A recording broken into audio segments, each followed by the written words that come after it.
Իսկ գիտեք, որ Ճապոնիայում երբեմն կարելի է հանդիպել Հայաստանին։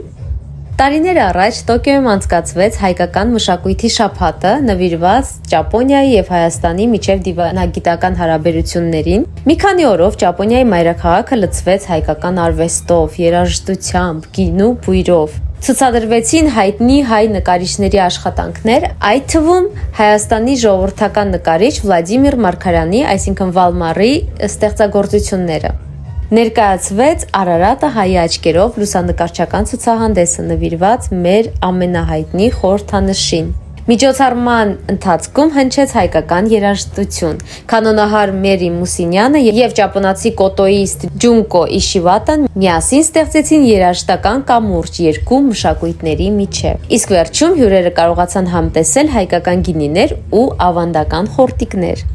Հայաստան ու Ճապոնիա երկու հեռու երկրներ, բայց մշակույթը կարող է նրանց միացնել նույն սրահում։ Ճապոնիայի եւ ճապոնական կյանքի մասին ավելի շատ վիդեոների համար անպայման բաժանորդագրվեք իմ Facebook-յան, Instagram-յան եւ YouTube-յան էջերին։